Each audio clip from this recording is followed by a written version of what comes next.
Good evening. I'd like to call this meeting to order at 5 o'clock and announce that the board will meet in closed session to address items 1 through 2 on the agenda. Mr. Superintendent, are there any public comment on items 1 through 2? No. Excellent. Then I will recess us into closed session.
Would you like me to read the language or someone? Go for it. Okay.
All right, I'd like to call this meeting back to order at 6 o'clock and announce that the board met in closed session and no action was taken.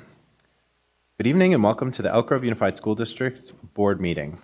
Live streaming of full in-person board meetings is available to the public by using the link located on the district's website. Today's meeting is being video recorded and will be available on the district's YouTube channel. We encourage you to attend the meetings and share your feedback with the board. Your active participation is valued and contributes to the decision-making process. Some public comment information. During regular board meetings, the public may make public comment for items on the agenda and items not on the agenda. Requests to make public comment will be accepted for an item up until the board president introduces the item. Generally, members of the public will be given 3 minutes to address the board. If there are 15 or more comments on a specific item, the board will reduce individual comment time to 2 minutes each. If there are 30 or more comments on a specific item, the board will reduce individual comments to 1 minute each. Individuals may not defer their time to another individual speaker to increase their total speaking time. Please be mindful that district students may be watching. You are encouraged to address the board and the public in a respectful manner such that all those observing, from children to adults, are made to feel welcome, safe, and valued. The board shall not permit any disturbance or willful interruption of board meetings. Persistent disruption by an individual or group shall be grounds for the board president to provide a warning and then to terminate the individual's privilege of addressing the board. All right, for our land acknowledgement, Ms. Chin. We acknowledge that the Elk Grove Unified School District administrative facilities and schools occupy the unceded territory of the Miwok, the original people of the skies, land, and waters where we work and learn. The Miwok have cared for these lands since time immemorial. They continue to teach their traditional knowledge that comes from response to the needs of the land and people who share it. May our daily lives in work, teaching, learning, leadership, and community engagement support the evolving vision of the Miwok for their community and these lands. May we strive to acknowledge the past for the betterment of our future generations. We look to our tribal partners, the Wilton Rancheria, the descendants of the original people of this land, to assist with the successful education of our community. Thank you. And for the Pledge of Allegiance, Mr. Yang. Yep. All right. Let's rise.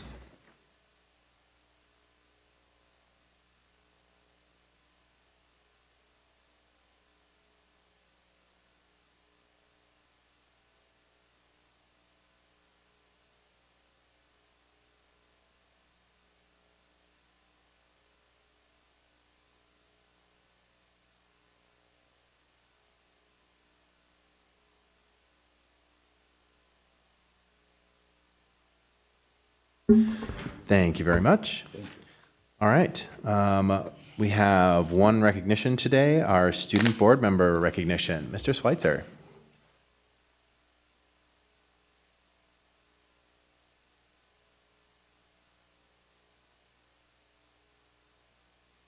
Evening, Board President Vargas, members of the board, Superintendent Hoffman, and Ms. Avalos. Elk Grove Unified School District Board of Education places a high priority on increasingly engaging students and leveraging student voice and their input, feedback, and decision-making opportunities. This year, we were fortunate to have student board member Celine Cheen with us, and it's been in direct alignment with this priority of the board. I think I've shared before, student board member Cheen has been instrumental this year in working with the Student Voice Committee, student equity councils at our site, having voice and rewriting and making some amendments for the Student Bill of Rights resolution, and collaborating with the students on our Superintendent Student Advisory Council. It's been a great pleasure working with Celine this year, and we'd be honored to have the board and Superintendent Hoffman wish her well in the best coming years and take a few minutes to recognize her. Excellent. Mr. Superintendent, do you want to start or? Okay.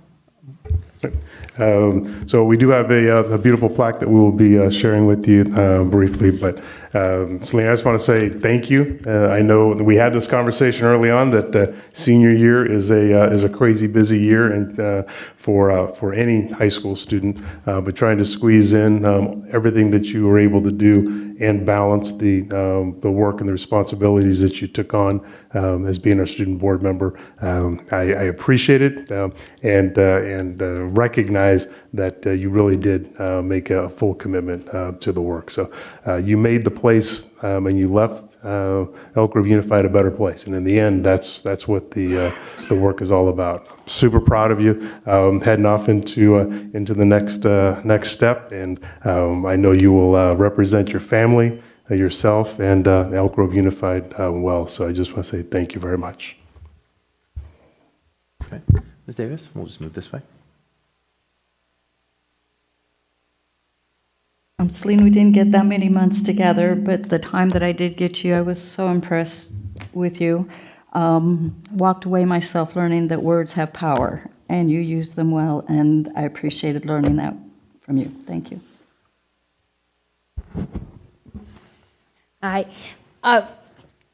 just think our student board member is a developing position, and I appreciate all the work you did to make it better. I think the next person who sits here has a clearer vision of what it works, has a clearer vision of how to do the job, and if we can, and I just really appreciate all the work you put into not only doing your job well, but making it better for the next person. I'm a huge person that the policy we make sitting here, it shouldn't matter who sits in the seat, the same job gets done with the same rules and the same fashion and the same process, and you've made that better for the seat that you sit in. So I appreciate it, and I wish you all the best. It's going to be very exciting.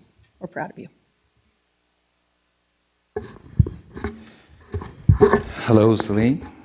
I still remember the first time I met you when you came to the podium and read and talked about why you were interested in representing the students in our school district. And you were really mature, passionate, and over this 1 year, I've seen that passion, that maturity, and professionalism displayed to the fullest. And some of the highlight was read earlier, but I thought that you came in ready to serve, to make the school district students policy better, and you added some more policy into it because you understood what you want out of it. You understood how to make the students in a better place, and you did that. So best of wishes to you in your future endeavor. Thank you for your service, and always remember to serve from the heart. Celine, sitting next to you, I'm always so impressed when you speak. You speak so eloquently. It's just amazing to me. And I wish I had longer with you so that I could maybe pick up on some of those things.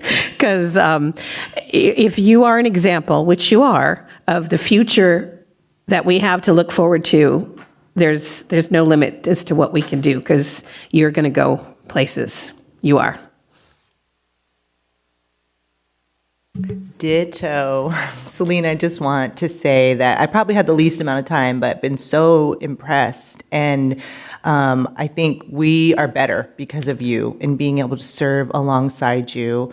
I will always remember like the amazing things that you have shared with us from your perspective that has been one that has been inclusive, encompassing of all students, and we truly are a greater district for it. I hope you'll stay in touch. It's true, you're going to go on, you're going to be great, you're going to do great things, and I really do hope you stay in touch with us because it'll be really exciting to hear about your journey.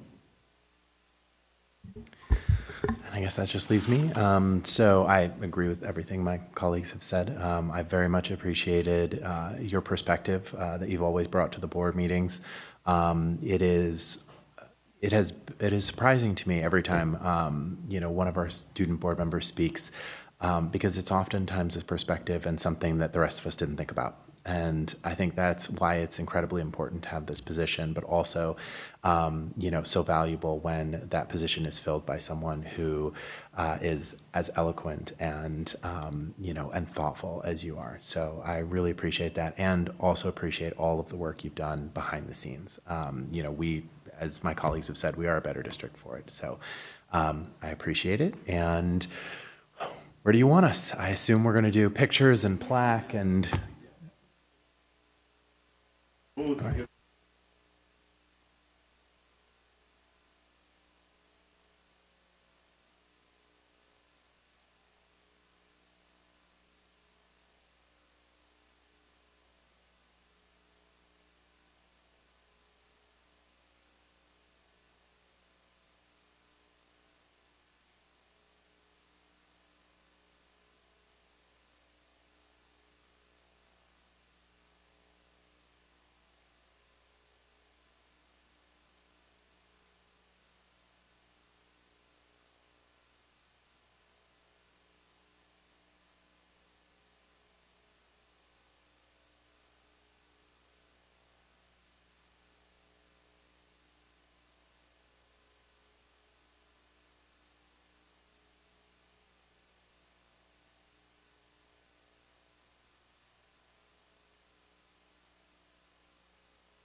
All right, next up is public comment for items not on the agenda. Mr. Yang, are there any blue cards for this item?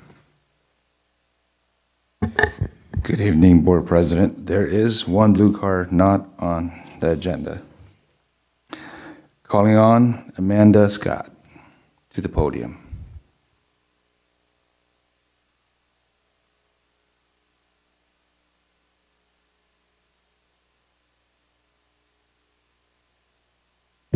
Good evening. My name is Amanda Scott. I am the board president of EG Speaks. We are a local special education and disability advocacy organization that serves students and their families in the EGUSD region. I'm here today to publicly document the concerns that we have about ESY. I know I've spoken to also leadership here in the district, and we've had some collaborative discussions, but I do think that there's been more activity in recent days that really requires the attention of the full district and the board at this point. For those of you that don't know what ESY is, ESY refers to special education related services provided to students with IEPs. This provides services beyond the typical school year, and it's to prevent significant regression in a student's learned skills during summer break. It prevents substantial regression that could hinder their progress, which a lot of our children are at risk of, and this service is absolutely instrumental in their outcomes, their ability to thrive, and to generally make progress in their academic goals. And we have had a huge range of complaints and requests for advocacy-related services about the implementation and planning of ESY this year. Some of these issues include that parents didn't receive placement information for their students until days before the first day, some of them the day of. There are too many vacancies, and classrooms are severely understaffed. Many children that require one-to-one support are not receiving that service, which is a direct violation of their IEP. And we have confirmed this with school site staff, with the parents and the students that are related or relevant in those particular cases. And many parents are reporting disruptions to transportation services. And like I said, we have had discussions with district leadership and have made specific requests to address the issues that are occurring.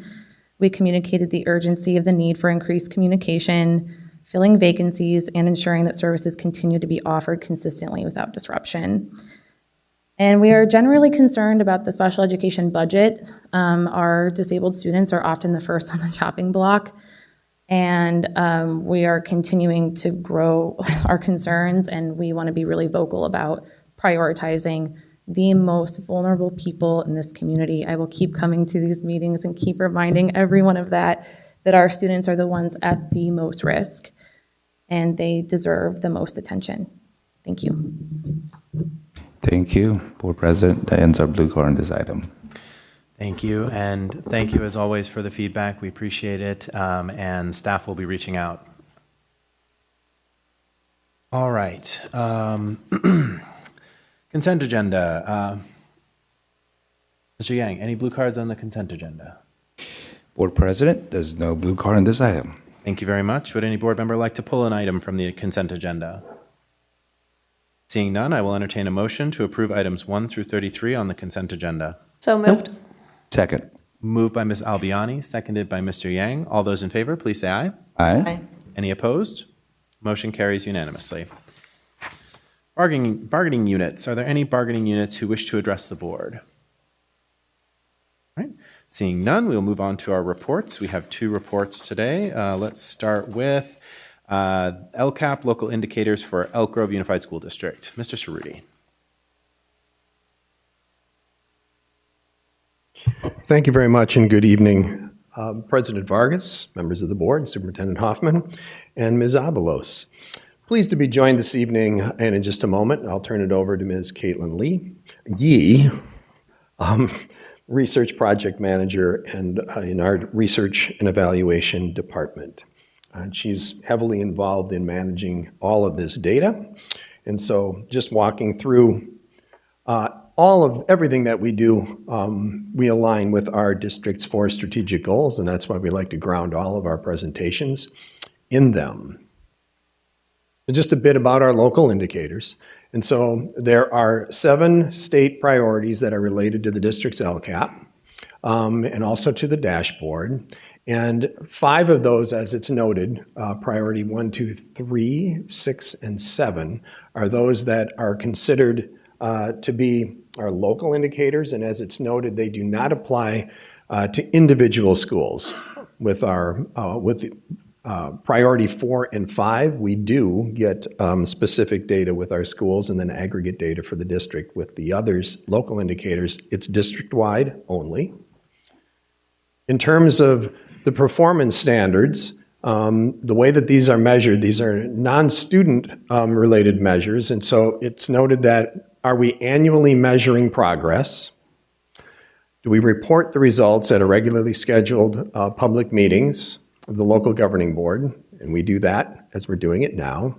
And then do we upload and publicly report the results through the dashboard, which we do. And then those performance levels are designated as met, or not met for 2 or more years. With that, I'm going to turn it over to my good friend Caitlin. She's going to walk you through each of these priorities. Thank you, Caitlin. For the first local indicator we are covering, basic services, our district can report that we met the criteria. There are 3 measures to this indicator. For access to instructional materials, our annual sufficiency hearings confirmed that we provided all students with access to instructional materials. For conditions of school facilities, we had 0 facilities not meeting the good repair standard. For appropriately assigned teachers, the state requires us to present data from their Teaching Assignment Monitoring Outcomes report. And we have a screenshot here of the EGUSD report. This report is based on data that the district submits to the state, which is then sent to the California Commission on Teacher Credentialing for their review. The data here is for 2022-23, as it is the latest data available. The percentages shown represent teaching FTE, or full-time equivalency. Typically, a full-time teacher with a full course load would be 1.0 FTE. On the report, 91.0% of FTE was listed as clear, 1.8% of FTE was listed as out of field, 1.2% was categorized as intern, 2.0% was counted as ineffective, 3.9% was shown as incomplete, and 0.1% was reported as unknown. For the second local measure, implementation of state academic standards, we used the state's self-reflection tool, which asked districts to rate themselves using a 5-point rating scale on 23 elements under 3 broader categories: recently adopted academic standards and/or curriculum frameworks, other adopted academic standards, and support for teachers and administrators. To rate our district on these elements, the Curriculum and Professional Learning team took into consideration the various data sources we have in the district, such as the Staff Perspective Survey, as well as input and feedback from teachers, instructional coaches, curriculum specialists, and principals. Ratings for each of the 23 elements will be publicly posted on the California School Dashboard, but for the aggregate ratings of the 3 broader categories, we are at full implementation for each one, which is a rating of 4 on the 5-point scale. For the third local indicator, parent engagement, the state requires districts to use the self-reflection tool to rate themselves on 12 elements under 3 broad categories. Lisette LeMay, Director of Family and Community Engagement, took the lead in this determination. She took into consideration data from the parent engagement activities offered across our district, parent perspective survey input, as well as discussions and direct feedback received from our various parent committees over the year. And from these ratings, our district can be considered to be at sustaining implementation for building relationships, full implementation for building partnerships for student outcomes, and sustaining implementation for seeking input for decision-making. Our annual district-wide parent perspective survey includes several questions that are aligned with these broad categories under parent engagement. Our spring 2024 survey received 8,070 responses, and the results showed that 91% of parents agreed that their school has been effective in providing a respectful and welcoming environment.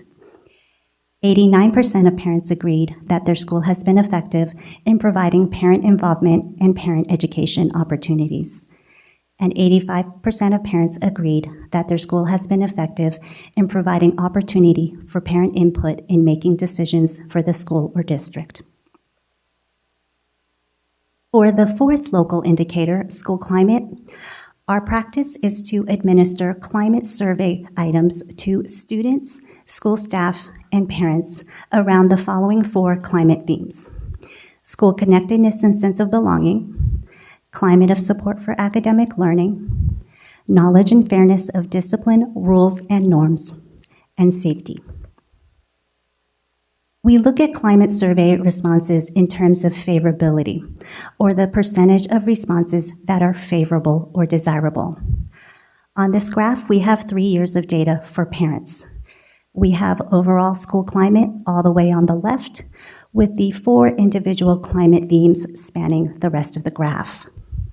In each cluster, the bar on the right-hand side represents 2023-24 data. For school climate overall, parents had the highest favorability at 91%. Looking at the remainder of the solid light pink bars, we can see there is not a lot of variability across the 4 climate themes. For school staff, climate of support for academic learning received the highest rating at 92% favorable, while safety showed the lowest favorability at 68%. For students overall, across all survey items, an average of 72% of students responded favorably. Knowledge and fairness of discipline, rules, and norms received the highest score of 80%, while safety received the lowest score of 65%. From the student perspective, 3 specific items stood out as strengths: knowing class rules, knowing expectations for behavior in class, and teachers treating students with respect. We also review student ratings of school climate by ethnicity as well as the LCAP student groups: EL, EL long-term, foster, homeless, socioeconomically disadvantaged, and students with disabilities. By ethnicity, overall ratings of climate ranged from 67% favorable for African American and American Indian students to 75% for Filipino students. Among student groups, students experiencing homelessness reported the least favorable school climate at 66%, while socioeconomically disadvantaged students reported the most favorable rating at 71%. For our last local indicator, broad course of study, we use different measures for elementary versus secondary. For elementary students, we measure a broad course of study by the percentage of students who received report card grades in the 6 subject areas of English language arts, mathematics, social science, science and health, visual and performing arts, and physical education. At the secondary level, because students are automatically enrolled in courses required for graduation and select from a broad array of non-core courses based on interest, the district focused on courses aligned to college and career success, which would be honors, AP and IB, and AVID. At the elementary level, we use grades given in each content area as a proxy for students receiving instruction in that content area. The rationale is that if teachers provided that instruction, they would have assessed students' mastery of the standards taught. We looked at grades across all 3 trimesters. If a grade was given in any trimester for a content area, that area was considered covered. Students who received report card grades in all 6 subject areas were then counted as having received a broad course of study. In 2023-24, 98% of elementary students received a broad course of study. 100% of students received grades in English language arts, mathematics, science and health, and social science. 99% received a visual and performing arts grade, and 100% received a physical education grade. When we looked at how secondary students were scheduled into courses for 2024-25, we found that 53% of middle school students were enrolled in one or more honors, accelerated, or AVID course. This is the same percentage from the previous year. By ethnicity, Filipino students enrolled in honors courses the most at 73%, whereas American Indian students enrolled the least at 38%. Among student groups, socioeconomically disadvantaged students enrolled in honors courses at 47%, while foster youth enrolled at 4%. At the high school level, 49% of students were enrolled in one or more honors, AP, or IB course in 2024-25, which is an increase of 1 percentage point from the previous year. By ethnicity, Filipino students were enrolled in honors, AP, or IB courses at the highest rate at 67%, whereas African American students were enrolled the least at 31%. Among student groups, 43% of socioeconomically disadvantaged students were enrolled, while students with disabilities enrolled at 8%. In summary, we have assessed our 5 local measures and determined that we have met the performance standards for each of the 5 local indicators. We plan to enter these MET ratings as well as narrative summaries of our data, processes, and next steps through the dashboard utility. The data will then be reported out publicly on the California School Dashboard by November 15th. Then in the fall, we will review these and all other LCAP metrics with 2024-25 data to assess our progress. Thank you. If there are any questions or comments, we are happy to respond to them now. Thank you very much. Mr. Yang, are there any blue cards on this item? Board President, there is no blue card on this item. Very well, then we'll move to board member questions and start with Delia. Ms. Ballerini? I have no questions at this time. Thank you. Ms. Chin? No questions. Thank you for the very helpful breakdown and also explaining the methodology of this. I think it's really interesting to see it being broken down by student demographics. And while all the standards were met as well, it's appreciative to know that there's work within that to mend and bridge disparities between demographics too for our students. So thank you very much. Mr. Yang? Yeah, thank you for the presentation. My only question would be, looking at these data graphs, I see that within each group, the variation of 1 year to the next is not that big of a change, but certain group maintain a higher percentage throughout. We have any sort of survey that identify why they're more advanced? Well, Mr. Yang, good question. I can't say that there's anything that we are doing to determine, specifically why, for example, our Filipino students are doing the best.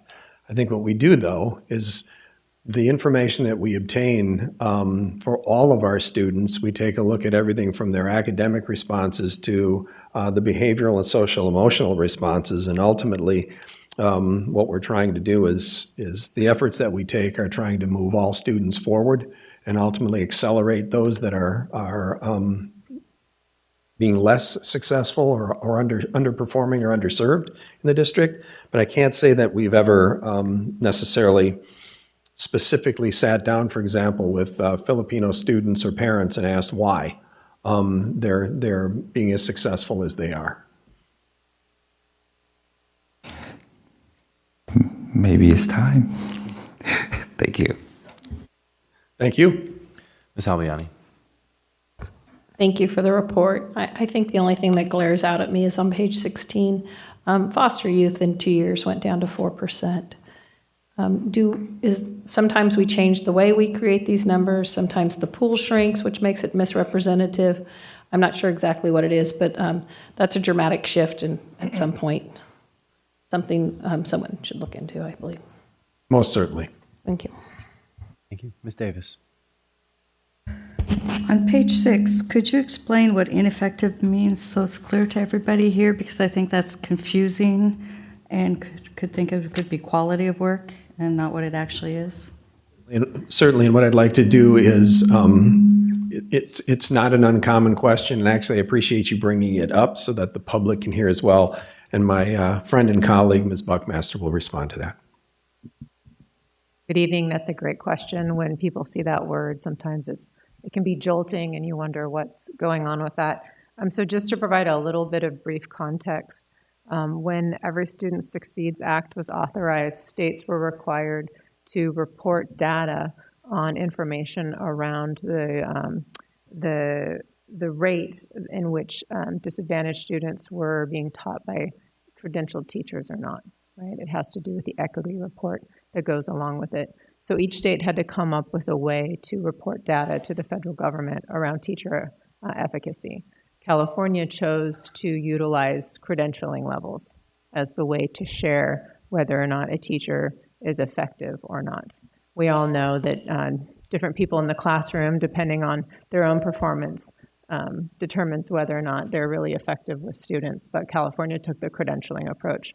So if someone is categorized as an ineffective teacher under our state plan, what that means is that they are a person who is holding an emergency permit. A short-term staff permit would be an example. They don't have the education or credential in that area. So that is an explanation behind that. We do have some folks that serve with that type of staff permit. It is sometimes used for us as a stopgap to make sure we have someone in the classroom who's stable and supporting the room in an era of a teacher shortage, right?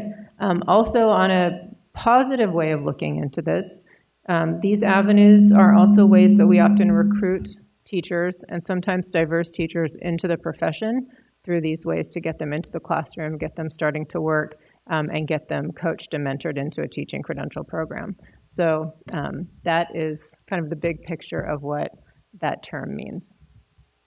Thank you. Also on page 11 and 12, are staff and students concerned about safety? Is it about the same rate?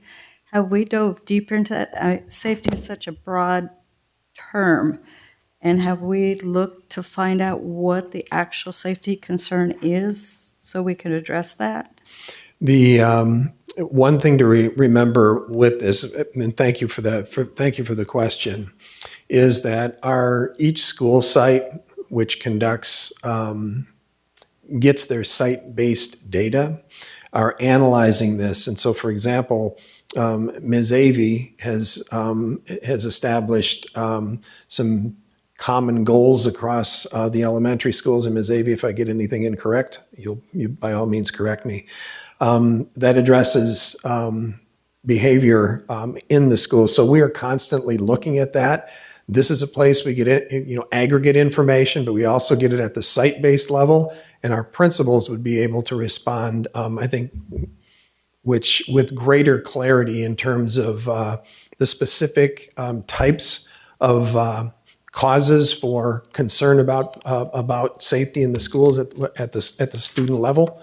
And so, yes, we pay very close attention to that at the individual school level. Okay, just one more. The American Indian and foster youth dropped significantly in middle school. It looked like American Indian brought it back up by high school level. Have we looked into why it drops so significantly in middle school? We certainly will look into that, and to Ms. Albiani's point, and this isn't making an excuse because we want to look at what it is. The N, the total number, can play into that rather heavily, depending from one year to the next in terms of what that is. But we most certainly will take a look at that. We've got specific programs and staff, for example, in our Ed Equity department that are aligned with our Native American students, and our foster youth program looks very, very carefully at that. Thank you.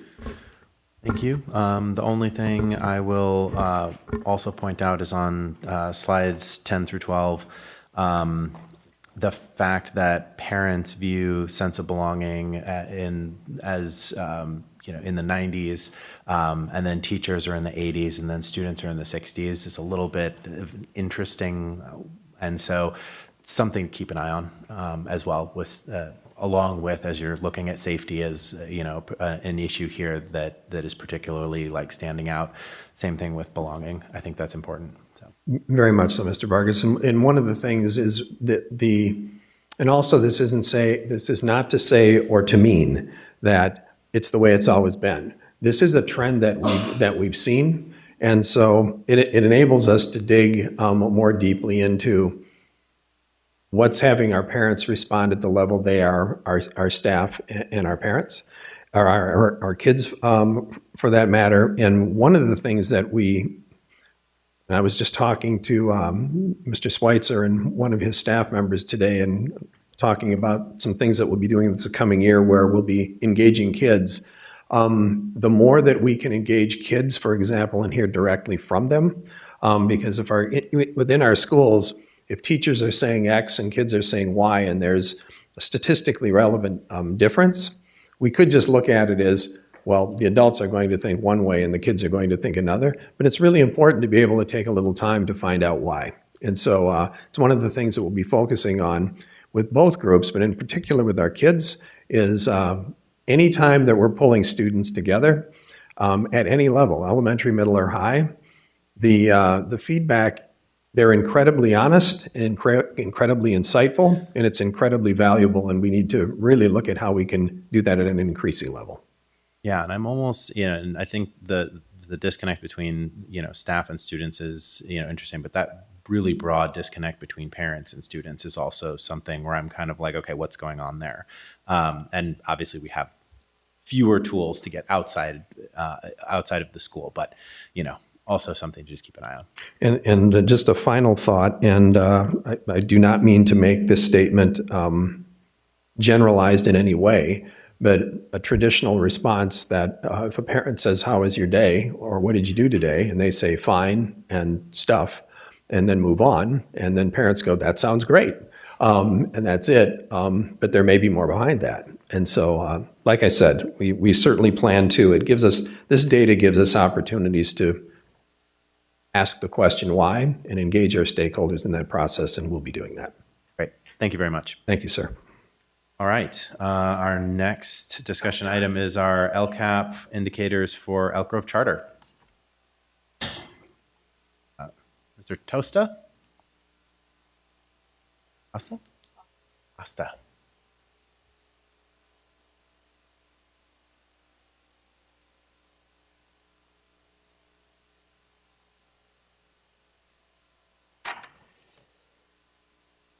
Good evening, Board President, members of the board, Superintendent Hoffman, and Ms. Avalos. I'm Seth Tosta, the Vice Principal at Elk Grove Charter School, and I'm here representing our school on behalf of our principal, Mr. Mark Levine. He's got some family obligations this week, also known as vacation for his recently graduated senior, so I'm proud of that for him.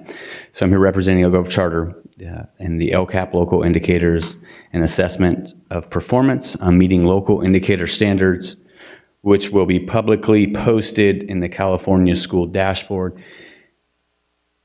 And we have the same presentation in the same format as the district's local indicators as well.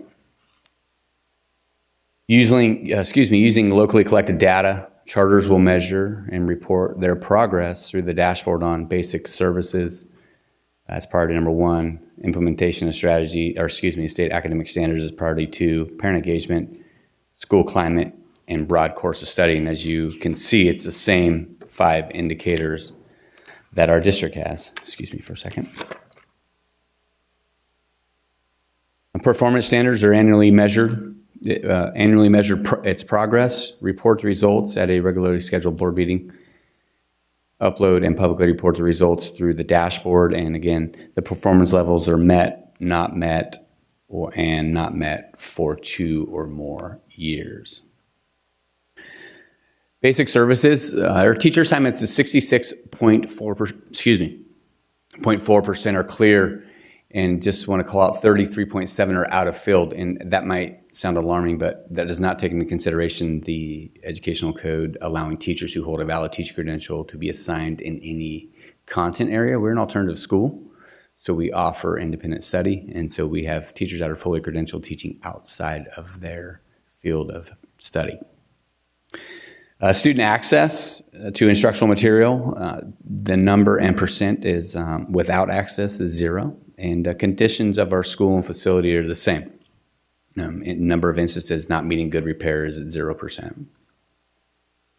The implementation of state academic standards is graded out as met, and it's the same rating scale of 1 to 5 from exploration to sustaining.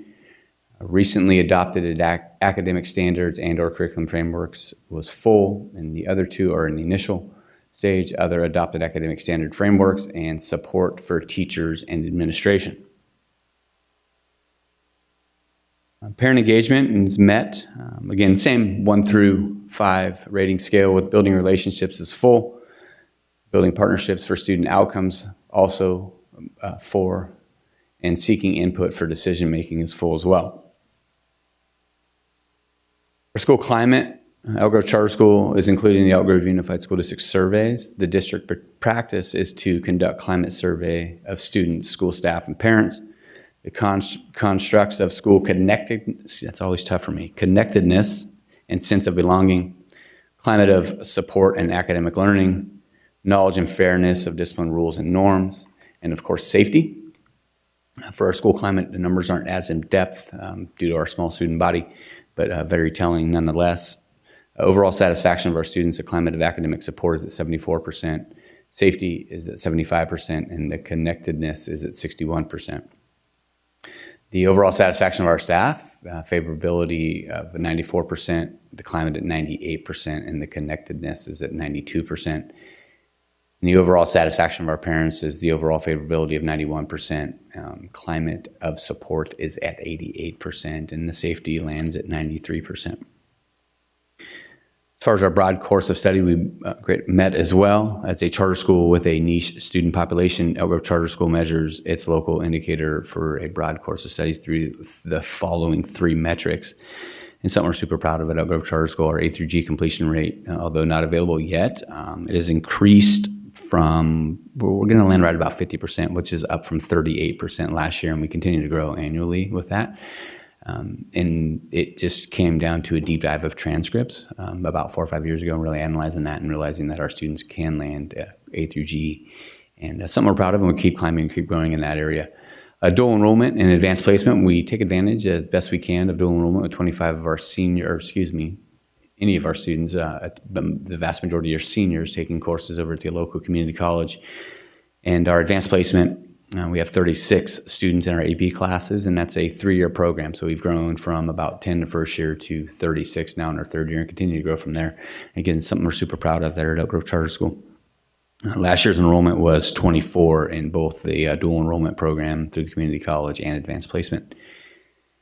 And our diploma options to meet individual student goals for the class of 2025, we had 76 grads. Traditional diploma completers was 85.53%. We're lucky enough at Elk Grove Charter School that we can pivot when needed to an alternative diploma. We had 13.16% for the alternative diploma and 1.3% for the California minimum.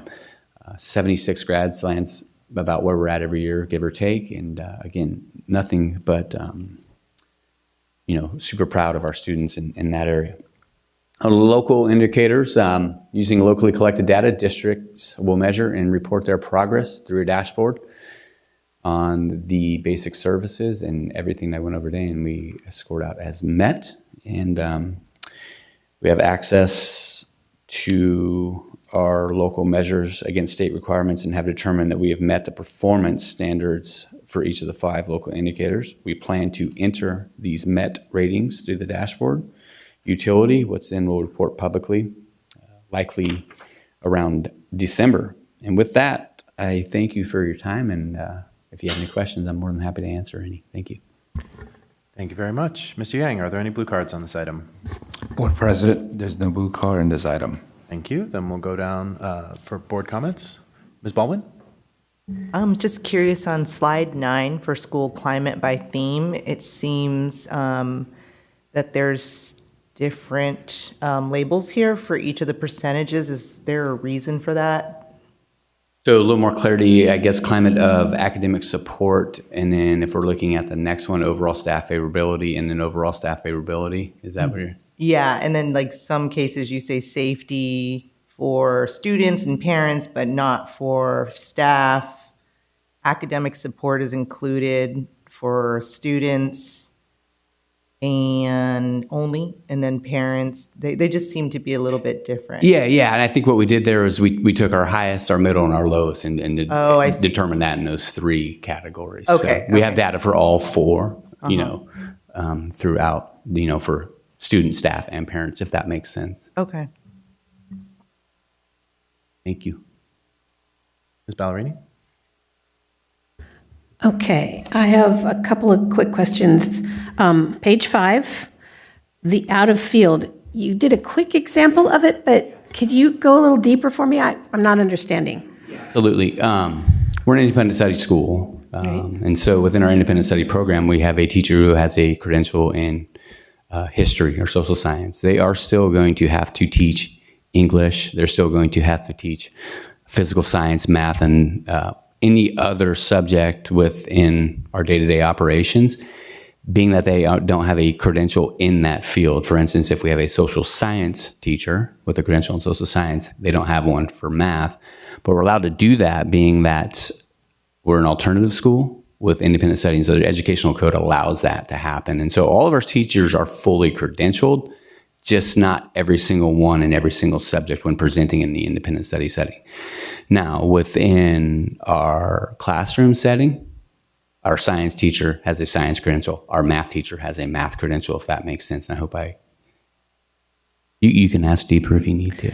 Yeah, it's hard without seeing. And so the one about Elk Grove Charter is we're different. Not the one thing. One of the things about Elk Grove Charter School is that we're different. And through independent study, a quick snapshot of what that would look like is one-on-one instruction. The students are receiving the same instruction with the same curriculum, but it's delivered one-on-one with the teacher. And so we can't feasibly do that with independent study. Each kid would have to have 5 different teachers, essentially, if that makes sense. Okay, so basically, correct me if I'm wrong. Sure. So it's kind of like a multi-subject credential for elementary, but it's at the middle and high school level. Yeah, we don't have it. It's not a multiple subject. It's still a single subject, but they are covering multiple subjects. So that's an easy way to look at it. Yes, thank you. Okay. All right. And on page 9, where am I? There we go. Connectedness. Mm-hmm. Again, I know I've had a student from Elk Grove Charter reach out to me a number of times to talk about connectedness and how they specifically believe that if there was more of a place for them to hang at school and be more like an MP room, that things might improve there. Do we know if that's something we're looking at doing, is looking at a multipurpose room there? We hope to do that. We're potentially making inroads doing that. I know it's an important thing for not only our staff and our community, but more importantly, our students. They've come and presented to the board a few months ago, and they talked about just it sounds awful, the basics of a multipurpose room and how much that would change the culture of our school. We have kids eating lunch outside. We're serving lunch through a classroom. They sit outside. If it's wet, if it's cold, we somehow get them into a classroom. And the more we move towards being a full functioning school with increasing enrollment, and a multipurpose room is needed and would be highly valued by our school community for sure.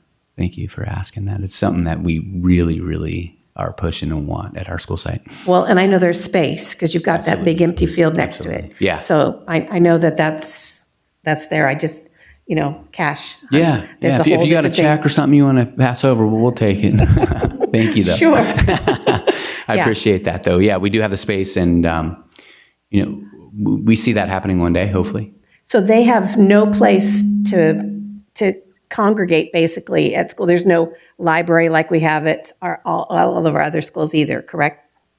Have no library, no common meeting place other than outside underneath our beautiful shade structures, which are super nice and appreciative.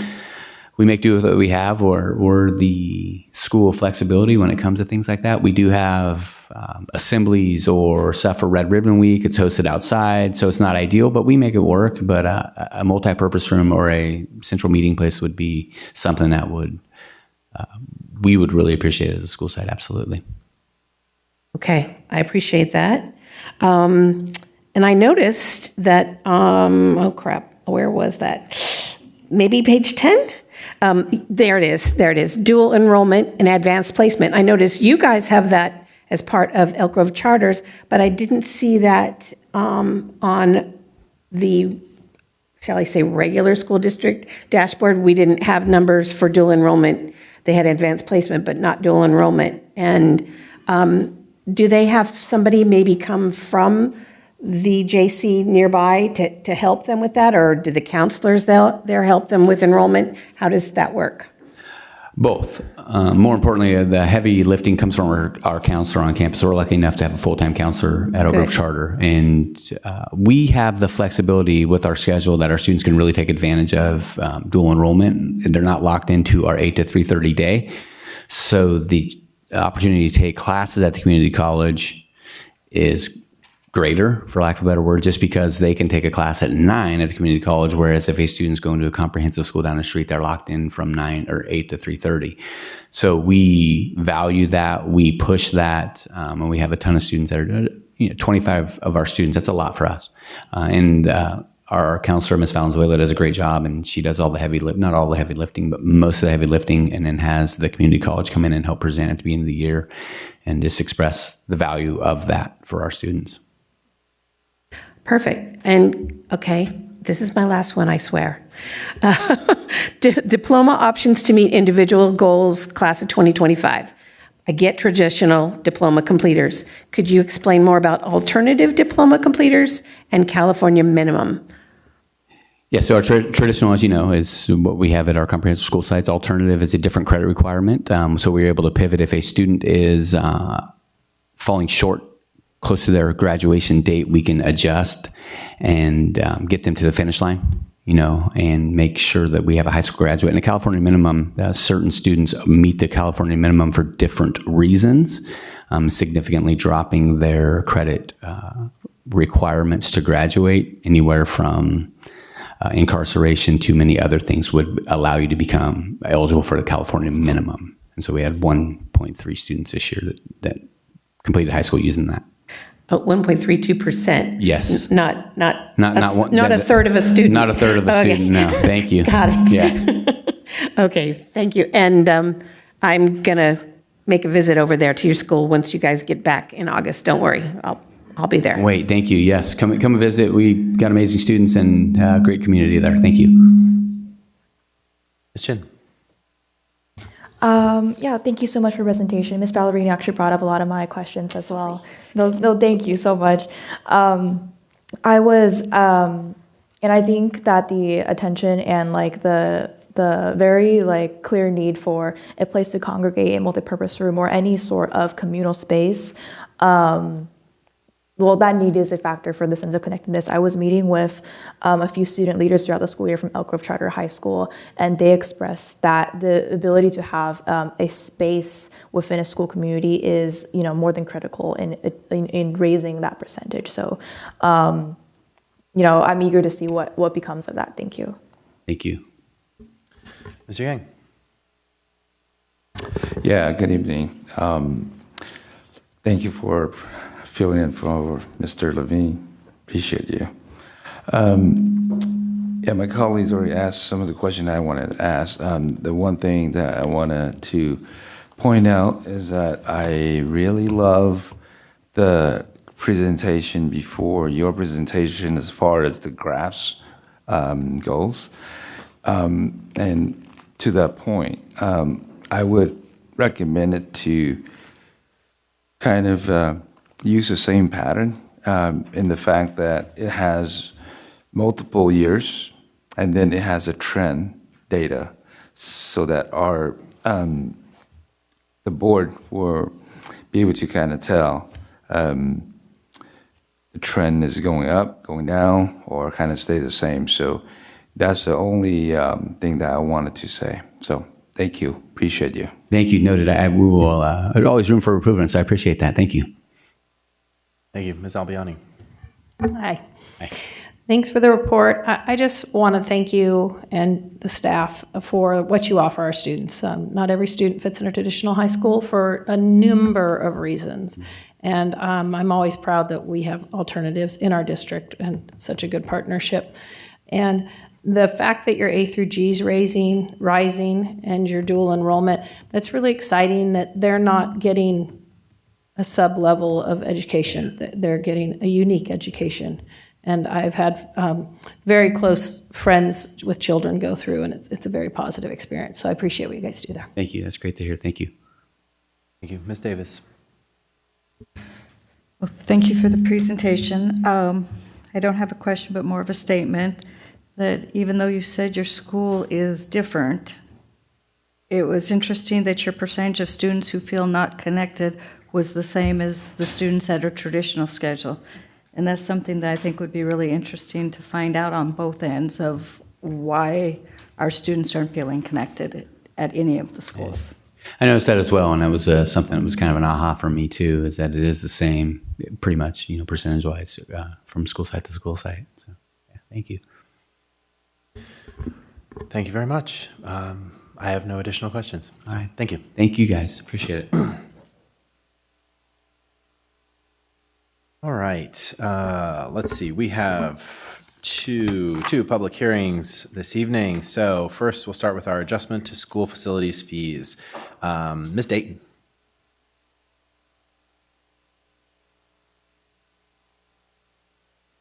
Good evening, board members, President Vargas, Superintendent Hoffman, Ms. Avalos.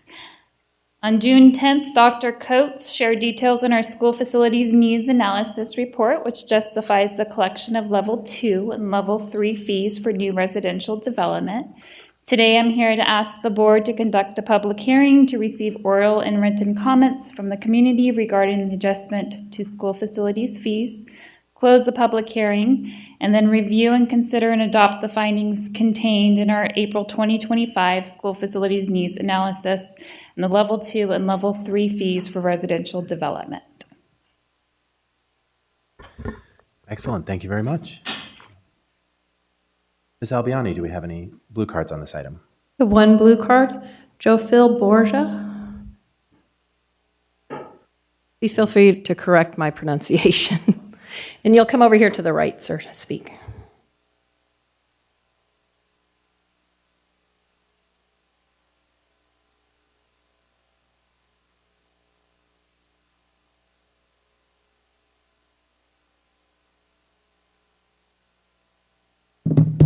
Good evening, President Vargas, members of the board. Actually, we just wanted to shake the hand of one of the people that really made a positive impact in my life, Mr. Cerruti. He was my principal back at Florence High School in 2008, and so really appreciate the opportunity to see the man that helped shape, hopefully a much larger man than I am now. But again, my name is Joe Borja. I really appreciate the opportunity to provide some comments about the facilities plan. I'm a Vineyard resident, proud parent of an 11-month troublesome toddler. Also happened to be appointed as the vice chair of the Sacramento County Planning Commission, and like I mentioned, a student at Mr. Cerruti's Florence High School back in 2008. I don't represent the building trades. I'm not a developer. I don't work on creating or building new homes for families. What I do for my day job is actually handling legislation and regulations for the sewer district. I also oversee the harvest water program, so I appreciate Elk Grove Unified School District for addressing the busing and transportation challenges and opportunities that we've had in south of the county.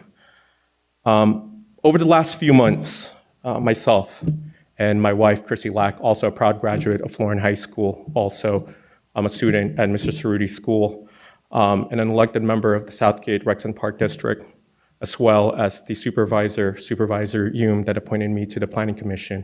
We've all collectively received a number of calls, concerns, questions from a number of our community members, both from the Vineyard community as well as the Wild Hog areas, about what is happening to our schools and what is happening for the potential school sites that are being planned close to the site at the Natoli Park.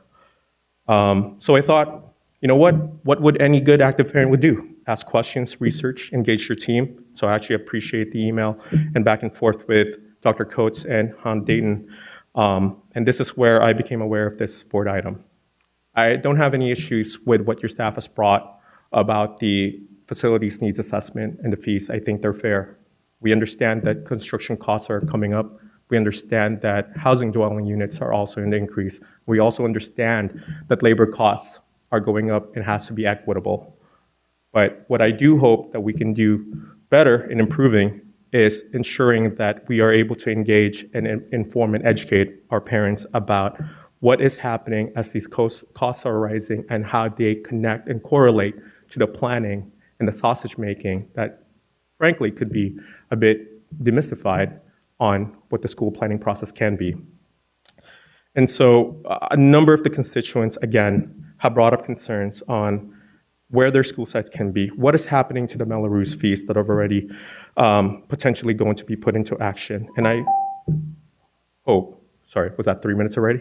Yeah, sorry, time's up. So again, just to finish in one sentence, I really do hope that you don't need to look at just all the facilities assessments, all the fees, what's collected to the county.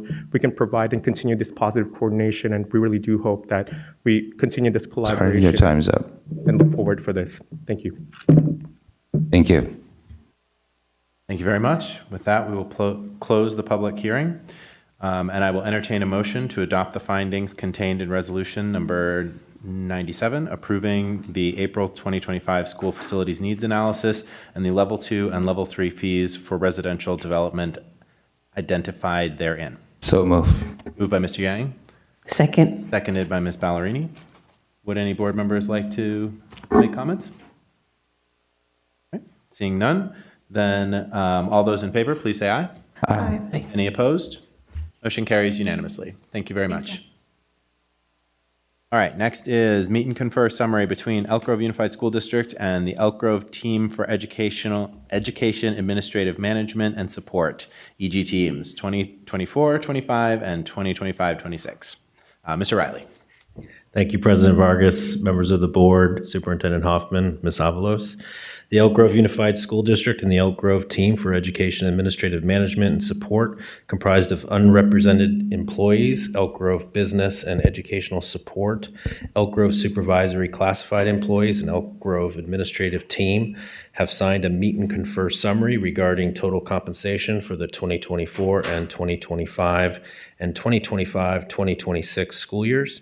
Whereas Education Code Section 3540.2, which stipulates a fiscal review by the Sacramento County Office of Education of negotiated agreements to determine the financial impact of the agreement on the district budget, is not required of unrepresented employees' meet and confer summaries, the AB 1200 report, which provides the financial analysis of the meet and confer summary, is attached and was submitted to the Sacramento County Office of Education for their review and approval. The AB 1200 process will be completed prior to the full implementation of the meet and confer summary. The EGUSD board is asked to approve or ratify the attached EGTEAMS meet and confer summary and related new salary schedules for the 2024 and 2025 and the 2025 and 2026 school years. Thank you very much. All right, I'd like to open the public hearing. Mr. Yang, are there any blue cards on this item? Board President, there's no blue card in this item. Thank you very much. Then we'll close the public hearing, and I will entertain a motion to approve EGTEAMS meet and confer summary and related new salary schedules for the 2024-25 and 2025-26 school years. So moved. Moved by Mr. Yang. Second. Seconded by Ms. Albiani. Any discussion from board members? Nope. Then we'll move to a vote. All those in favor, please say aye. Aye. Aye. Any opposed? Motion carries unanimously. Thank you very much. All right, we have a number of action items coming back to us from last meeting. First up, approval for the Elk Grove Unified School District's Local Control Accountability Plan. Mr. Cerruti. Thank you again, President Vargas. And just a second before I respectfully request the board to give consideration to the approval of the district's local control accountability plan, I just want to point out to the board and community, if you recall 2 weeks ago, with the presentation, and there were a few slides, and I mentioned at that time the second to last slide had some budget information. And that budget information referenced the minimum proportionality percentage, the MPP, and that's the minimum percentage that an LEA or charter school must increase or improve services for the unduplicated students, and those three unduplicated groups being low income, our foster youth, that also includes homeless, and then English learners. I was forgetting which one I started off with. And at the time, we were below that MPP, and I indicated at the time that our fantastic budget staff, under the leadership of Dr. Coates and Ms. Watkins and Adina is here this evening, so they've done a great job of truing up those numbers, and we're a solid 2% above what our MPP was. So I just want to clarify that. And with that, I respectfully request the board give consideration to the approval of the district's LCAP. Thank you very much. Ms. Yang, are there any blue cards on this item? Board President, there's no blue card on this item. And I will entertain a motion to approve the 2025-26 Elk Grove Unified School District's Local Control Accountability Plan. So move. Moved by Mr. Yang. Second. Seconded by Ms. Ballerini. Any discussion from board members? Not seeing any. They'll move to a vote. All those in favor, please say aye.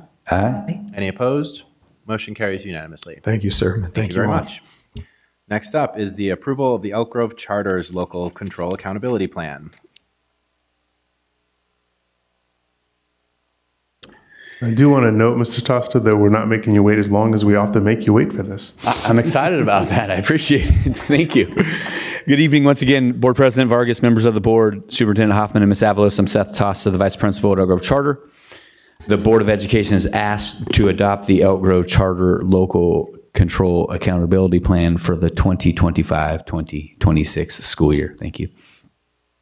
Thank you very much. Ms. Yang, are there any blue cards on this item? Board President, there's no blue card on this item. Excellent. Then I will entertain a motion to approve the 2025-26 Elk Grove Charter Local Control Accountability Plan. So move. Moved by Mr. Yang. Second. Seconded by Ms. Ballerini. Any board discussion? Seeing none, all those in favor, please say aye. Aye. Any opposed? Motion carries unanimously. Thank you very much. Thank you. Have a great evening. All right, we're moving. Elk Grove Unified School District's Annual Service Delivery Budget Plan for Special Education. Ms. Regali. Thank you. Good evening, Chairperson Vargas, members of the board, Superintendent Huffman, and Ms. Avalos. The Elk Grove Unified School District Special Education Local Plan area is required annually to develop and revise an annual service delivery budget plan as an additional component of their approved local plan. The annual service delivery budget plan includes a description of all the special education services provided by the SELPA, the nature of those services, and the physical location of those services.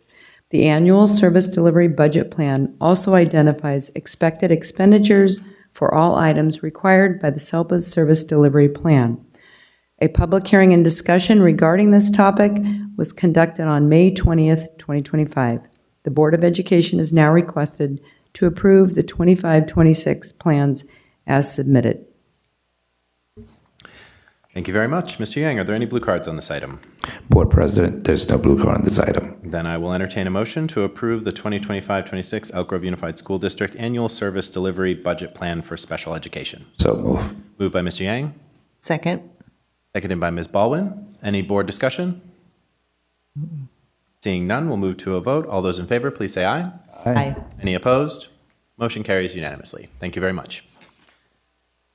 All right, 2025-26 adopted budget. Ms. Watkins.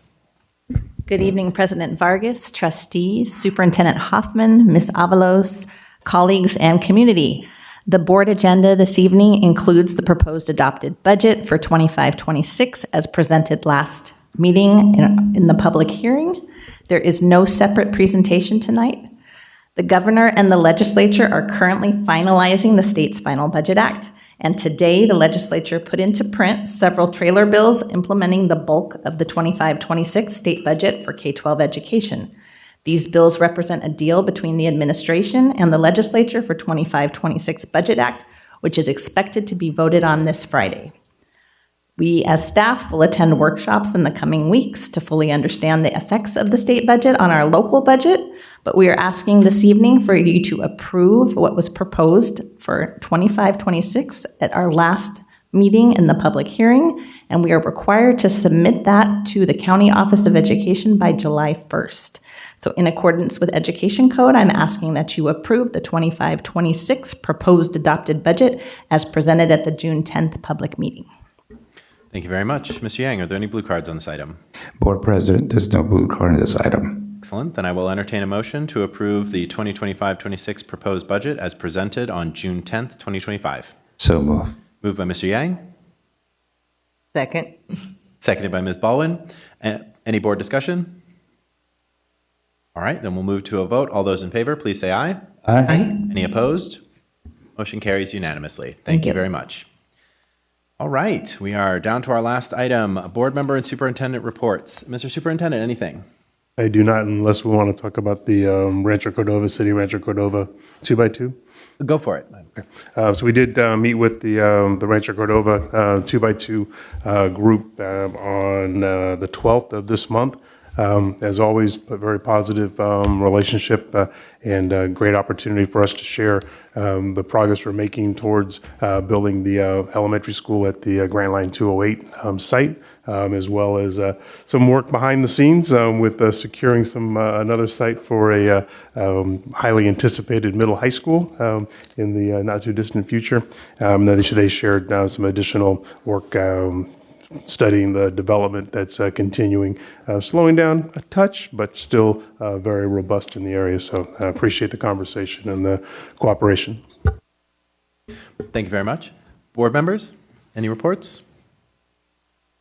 Not seeing any, then I will take this moment briefly, a moment of personal privilege, to thank everyone for a very successful year. This is technically our last meeting of the 2025-26 year, and that is why we did all of this wrapping up. So thank you everyone, staff, our teachers, our students, our families, for what has been an incredible year. We really appreciate your partnership. We really appreciate your support and everything that you do. It makes being up here a wonderful experience, having all of you out there doing amazing work. So we appreciate it. And with that, I will adjourn us at 7:14 p.m. Good job.